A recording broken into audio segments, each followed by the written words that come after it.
നല്ല സോഫ്റ്റ് ആയിട്ടുള്ള മൈസൂർ പാക്കാണ് ഇന്ന് ഞാൻ ഉണ്ടാക്കുന്നത്. നല്ല പഞ്ഞി പോലെയുള്ള നല്ല ടേസ്റ്റ് ആയിട്ടുള്ളൊരു മൈസൂർ പാക്കാണ്. അപ്പോൾ എങ്ങനെയാണ് ഇത് എളുപ്പത്തിൽ ഉണ്ടാക്കുന്നതെന്ന് നോക്കാം. നിങ്ങൾ കണ്ണൂർ കിച്ചൺ ഇനിയും സബ്സ്ക്രൈബ് ചെയ്തിട്ടില്ലെങ്കിൽ ഈ ചുവന്ന ബട്ടൺ ഒന്ന് പ്രസ് ചെയ്തിട്ട് സബ്സ്ക്രൈബ് ചെയ്യൂ. എന്നിട്ട് അതിൻ്റെ അടുത്ത് കാണുന്ന ഈ ബെൽ ബട്ടൺ കൂടി ഒന്ന് പ്രസ് ചെയ്യൂ. അപ്പോൾ ഞാനിടുന്ന വീഡിയോസൊക്കെ നിങ്ങൾക്ക് പെട്ടെന്ന് കിട്ടുന്നതായിരിക്കും. ഇതിനു വേണ്ടി ഇവിടെ എടുത്തിരിക്കുന്നത് 1 കപ്പ് കടലപ്പൊടി, പിന്നെ 1/2 കപ്പ് നെയ്യ്, പശുവിൻ നെയ്യാണ്. അതുപോലെ 1/4 കപ്പ് നെയ്യ് വേറെയും ഒരു ബൗളിലേക്ക് എടുത്തു വെച്ചിട്ടുണ്ട്. പിന്നെ 1 കപ്പ് പഞ്ചസാരയും 1/4 കപ്പ് വെള്ളവും കൂടി എടുത്തു വെച്ചിട്ടുണ്ട്. അപ്പോൾ എങ്ങനെയാണ് ഈ മൈസൂർ പാക്ക് ഉണ്ടാക്കുന്നതെന്ന് നോക്കാം. ഇതിന് വേണ്ടിയിട്ട് ആദ്യം തന്നെ കടലപ്പൊടി ഒന്ന് വറുത്തെടുക്കണം. അതിനുവേണ്ടി ഒരു ഫ്രൈയിങ് പാൻ ഞാൻ അടുപ്പത്ത് വെച്ചിട്ടുണ്ട്.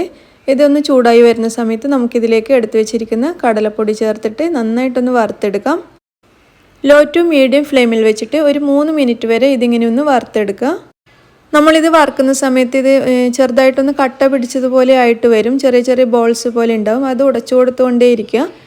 അങ്ങനെയാകുമ്പോൾ ഇതിൻ്റെ പച്ചമണം പൂർണ്ണമായിട്ടും മാറിക്കിട്ടും. ബോൾസ് പോലെ ആയിക്കഴിഞ്ഞാൽ നന്നായിട്ട് ഫ്രൈ ആയി കിട്ടില്ല. അപ്പോൾ അതൊന്ന് ഉടച്ചു കൊടുത്തുകൊണ്ടേ ഇരിക്കുക.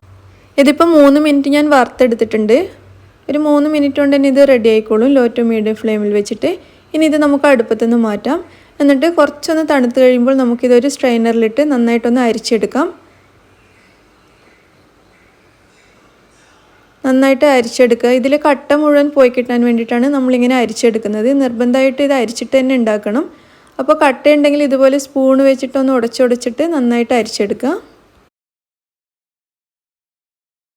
കടലപ്പൊടി മുഴുവനും അരിച്ചെടുത്തിട്ടുണ്ട്. ഇനി നമ്മൾ എടുത്തു വെച്ച 1/2 കപ്പ് നെയ്യ് ഇതിലേക്ക് ചേർത്ത് കൊടുക്കാം. എന്നിട്ട് നന്നായിട്ടൊന്ന് മിക്സ് ചെയ്തെടുക്കാം. ഒരു ഹാൻഡ് വിസ്കോ ഫോർക്കോ മറ്റോ വെച്ചിട്ട് മിക്സ് ചെയ്യുകയാണെങ്കിൽ നമുക്ക് ഈസി ആയിട്ട് ചെയ്യാൻ പറ്റും. ഇതുപോലെ നന്നായിട്ടൊന്ന് മിക്സ് ചെയ്തെടുക്കുക. ഇങ്ങനെ ലൂസായിട്ടുള്ളൊരു മാവായിരിക്കണം നമ്മൾ നെയ്യ് ചേർത്ത് മിക്സായി കഴിയുമ്പോൾ ഉണ്ടാവേണ്ടത്. അപ്പോൾ 1 കപ്പ് കടലപ്പൊടിക്ക് 1/2 കപ്പ് നെയ്യ് പാകത്തിലുള്ള അളവാണ്. അപ്പോൾ ഇതിവിടെ മിക്സ് ചെയ്തെടുത്തിട്ടുണ്ട്. ഇനി നമുക്ക് മൈസൂർ പാക്ക് ഉണ്ടാക്കാം. ഇതിനു വേണ്ടി ഞാനിവിടെ എടുത്തിരിക്കുന്നത് ഒരു ഉരുളിയാണ്. ഉരുളിക്ക് പകരം അടികട്ടിയുള്ള ഏത് പാത്രം ഉപയോഗിച്ചിട്ടും ഇത് ഉണ്ടാക്കാം. അപ്പോൾ ഈ ഉരുളിയിലേക്ക് നമ്മൾ എടുത്തു വെച്ചിരിക്കുന്ന 1 കപ്പ് പഞ്ചസാര ചേർക്കാം. ഇനി ഇതിലേക്ക് എടുത്തു വെച്ചിരിക്കുന്ന 1/4 കപ്പ് വെള്ളവും കൂടി ചേർക്കാം. എന്നിട്ട് പഞ്ചസാരയും വെള്ളവും കൂടി ഒരുമിച്ച് നന്നായിട്ടൊന്ന് ഉരുക്കിയെടുക്കാം. ഒഴിച്ച ഉടനെ ഇതേപോലെ ഒന്ന് ഇളക്കി കൊടുക്കുക. അതിനുശേഷം ഇതൊന്ന് നന്നായിട്ട് തിളച്ച് പഞ്ചസാര മെൽറ്റാവാൻ വേണ്ടിയിട്ട് വെയിറ്റ് ചെയ്യാം. പഞ്ചസാര മെൽറ്റായിട്ട് ഇത് തിക്കായി വരാൻ തുടങ്ങിയിട്ടുണ്ട്. ഈ സമയത്ത് നമുക്ക് കൈ വെച്ചിട്ട് ഇതൊന്ന് തൊട്ട് നോക്കുമ്പോൾ മനസ്സിലാവും ഇത് തിക്കായിട്ടുണ്ടോയെന്ന്. ഒറ്റനൂൽ പരുവാവണം. ഈ സിറപ്പിൽ നിന്നും വിരലിൽ ഒരല്പം എടുത്തിട്ട് ഇതുപോലെ 2 വിരൽ ഉപയോഗിച്ച് ഇങ്ങനെ തൊട്ട് നോക്കുമ്പോൾ ഒരു നൂല് പോലെ ഈ പഞ്ചസാര വരുന്നത് നിങ്ങൾക്ക് കാണാൻ പറ്റുന്നുണ്ടാവും. ഈ ഒരു പാകത്തിലാകുന്ന സമയത്ത് നമ്മൾ മിക്സ് ചെയ്ത് വെച്ചിരിക്കുന്ന കടലപ്പൊടി ഇതിലേക്ക് ചേർത്ത് കൊടുക്കാം. ഈ മാവ് മുഴുവൻ ഇതിലേക്ക് ചേർത്തിട്ട് നന്നായിട്ട് ഇതുപോലെ സ്പൂൺ വെച്ചിട്ട് ഇളക്കിക്കൊണ്ടേയിരിക്കുക. നമ്മൾ ഈ പഞ്ചസാര സിറപ്പിലേക്ക് ഇത് ചേർത്ത് കഴിഞ്ഞാൽ തുടർച്ചയായിട്ട് ഇളക്കിക്കൊണ്ടേയിരിക്കണം.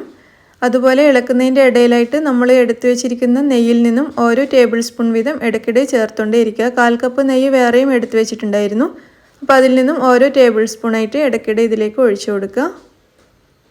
തിക്കായി വരുന്തോറും ഓരോ ടേബിൾ സ്പൂൺ വെച്ചിട്ട് ഒഴിച്ചു കൊടുക്കാം. ഈ മൈസൂർ പാക്ക് റെഡിയായി കിട്ടാൻ വേണ്ടിയിട്ട് കൂടുതൽ സമയമൊന്നും വേണ്ട കേട്ടോ. നമ്മളിതിൽ പഞ്ചസാര സിറപ്പിൽ കടലപ്പൊടിയുടെ മിക്സി ചേർത്ത് കഴിഞ്ഞാൽ പിന്നെ ഒരു 10 മിനിറ്റൊക്കെ വേണ്ടുള്ളൂ.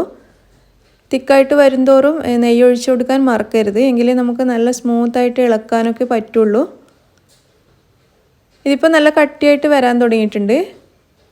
ഇങ്ങനെ ഉരുളിയിൽ നിന്നും വിട്ട് വരുന്ന ഒരു ഭാഗമായി കഴിഞ്ഞാൽ നമുക്കിത് ട്രേയിലേക്ക് മാറ്റാം. ഇതിപ്പോൾ നന്നായിട്ട് കട്ടിയായിട്ട് ഉരുളിയിൽ നിന്ന് ഇങ്ങനെ വിട്ട് വരുന്നുണ്ട്. നമ്മൾ സ്പൂൺ കൊണ്ട് ഇളക്കുമ്പോൾ നമുക്ക് മനസ്സിലാവും. ഈ സമയത്ത് നമുക്ക് ഈ ഉരുളി അടുപ്പത്തുനിന്ന് മാറ്റാം. ഞാനിവിടെ ഒരു ട്രേയിലേക്ക് ഒരു ബേക്കിംഗ് പേപ്പർ വിരിച്ച് വെച്ചിട്ടുണ്ടായിരുന്നു. അതിലേക്ക് നമ്മൾ ഉണ്ടാക്കിയ ഈ മൈസൂർ പാക്കിൻ്റെ മിക്സ് ചേർത്ത് കൊടുക്കാം. എന്നിട്ട് ഇത് നമുക്കൊരു സ്പൂണോ മറ്റോ വെച്ചിട്ട് നന്നായിട്ട് ഇതുപോലെ ഒന്ന് സ്മൂത്താക്കി എടുക്കാം. ഞാൻ ഈ ട്രേയിൽ മുഴുവൻ നിരത്തുന്നില്ല, കാരണം ചെറിയ ക്വാണ്ടിറ്റി മാത്രമേ ഉള്ളൂ. അതുകൊണ്ട് ഈ ട്രേയുടെ ഒരു വശത്ത് മാത്രമേ മൈസൂർ പാക്ക് നിരത്തി കൊടുക്കുന്നുള്ളൂ.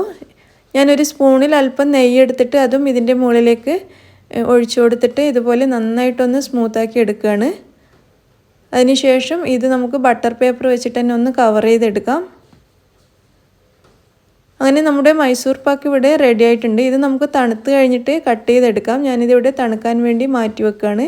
ഒരു 5-6 മണിക്കൂർ കഴിഞ്ഞിട്ട് നമുക്കിത് കട്ട് ചെയ്തെടുക്കാം. ഇപ്പോൾ 5-6 മണിക്കൂർ കഴിഞ്ഞിട്ടുണ്ട്. നമ്മുടെ മൈസൂർ പാക്ക് നന്നായിട്ട് തണുത്തിട്ടുണ്ട്. ഇനി ട്രേയിൽ നിന്നും ഈ മൈസൂർ പാക്ക് പുറത്തേക്ക് എടുക്കാം. നല്ല തണുത്ത് കട്ടയായി വന്നിട്ടുണ്ട്. നമുക്കിത് പതുക്കെ കട്ട് ചെയ്തെടുക്കാം. പിന്നെ ഈ മൈസൂർ പാക്ക് തണുക്കാൻ വേണ്ടി വെയിറ്റ് ചെയ്യണമെന്ന് നിർബന്ധമൊന്നുമില്ല കേട്ടോ. ചൂടോട് കൂടിയിട്ടും ഇത് കഴിക്കാൻ നല്ല ടേസ്റ്റാണ്. നമ്മൾ കല്യാണ വീട്ടിലൊക്കെ പോയി കഴിഞ്ഞാൽ നമുക്ക് ചൂടോട് കൂടിയിട്ടല്ലേ കിട്ടുന്നത്. അപ്പോൾ നല്ല ടേസ്റ്റാണ് കഴിക്കാൻ. അപ്പോൾ തണുക്കണമെന്ന് നിർബന്ധമൊന്നുമില്ല. ഞാനിതിവിടെ കട്ട് ചെയ്തെടുത്തിട്ടുണ്ട്. ഞാനിതൊന്ന് പൊട്ടിച്ച് നോക്കുകയാണ്. ഇത് കണ്ടില്ലേ, നല്ല സോഫ്റ്റായിട്ടാണ് ഇരിക്കുന്നത്. നമ്മൾ ബേക്കറികളിൽ നിന്ന് 2 വിധത്തിലുള്ള മൈസൂർ പാക്ക് കിട്ടും. ഒന്ന് ഹാർഡായതും ഒന്ന് സോഫ്റ്റായതും. പൊതുവേ സോഫ്റ്റായ മൈസൂർ പാക്കാണ് കഴിക്കാൻ നല്ല ടേസ്റ്റ്. ആ ഒരു ടൈപ്പിലുള്ള മൈസൂർ പാക്കാണിത്. നല്ല സോഫ്റ്റായിട്ട് നമ്മൾ വായിലിട്ടാൽ അലിഞ്ഞു പോകുന്ന തരത്തിലുള്ളൊരു മൈസൂർ പാക്കാണ്. നിങ്ങൾക്ക് എന്തായാലും ഇഷ്ടമാവുകയാണെങ്കിൽ ലൈക്ക് ചെയ്യാനും ഷെയർ ചെയ്യാനും മറക്കരുത്. നിങ്ങളുടെ അഭിപ്രായങ്ങൾ അറിയിക്കുക. താങ്ക്